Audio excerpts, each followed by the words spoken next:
Analysis on this, we now welcome in the studio Sports Analyst Sipho Kekana from SABC Digital News. Sipho, nice to chat to you once again. There we were watching Nigeria, the last hopes of the African continent at the Olympics. The South African team is back.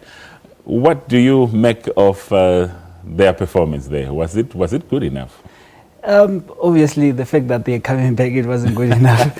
But yeah, I mean, I was impressed with a couple of things from that team, especially more just to single out the combination between Kiganduli and Gift Mutupa. I thought there was something beautiful that Owen Dagama was trying to build in that team. You can see that Owen Dagama understands very well the strengths of South African players, and he's trying to introduce that into the team. So that's something very, very beautiful. The only worry is that we don't seem to have measures or mechanisms in place in order for us to maximize that. All we are seeing in that team are just the glimpses of what we are capable of. And if we were to put measures into place to try and maximize our own potential, I'm sure we would be world beaters. You just have to look at a player like Kiganduli.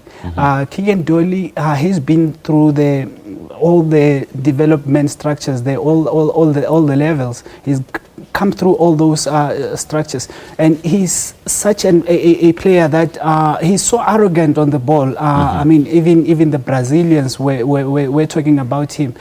So if our players were able to go through all those structures, can you imagine if we had a couple of say about 3 Kigandolis on the field, we would go somewhere.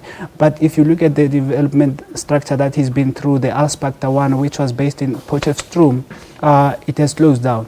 So it means again now we just have to keep hoping that we will produce another Stephen Pienaar, we will produce another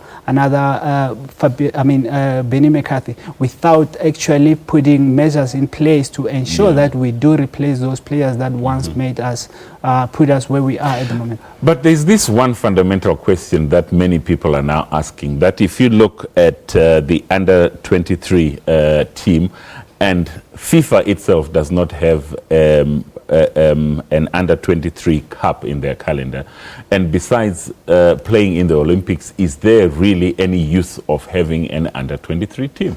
Of course, there is. In fact, the under-23, the Olympic, this tournament replaces the under-23 World Cup that FIFA would have anyway. They do have the under-20 and other for other age groupings. So this just replaces the under-23 World Cup that we would have. This is, you can take this as the under-23 World Cup. So it is very important for continuity and also for development. The players that we saw at this tournament are the players that most nations are going to present in Russia in 2018. Unfortunately, it doesn't seem we will be able to compete in Russia. So for us, it's not such a very good story to tell, but it is a very important platform for player development. And another story that is also not good to tell is the Banyana side. They also had quite a disappointing tournament. So where did they get it wrong? Was it the players? Was it the selection? What went wrong? Firstly, Obriel, I think you would have to be overly ambitious if you were to think that Banyana would win the tournament or make a very good, a very significant impression at this tournament, given the fact that some of these teams that they are playing against have professional leagues. Yes. So when we do not have professional leagues for the women, for our women in this country, we cannot realistically hope that we can go onto this stage and be able to make a significant impression. So as long as we are not willing to address such issues, we must not hope high. I also heard about some frictions in that team as well. Well, earlier today, I had a chat with Amanda Dlamini, who's saying that from her side, she's cool with the coach, but we've heard that some players don't seem to get along with the coach, Vera Pauw. And also, when you have a situation like that, you're obviously going to have problems. Players are not going to be able to impose themselves. And very quickly, Sipho, but what's stopping South Africa from having a professional women's league? I think it has to do with the will. Our league is one of the richest in the world. One of the most professional in the world.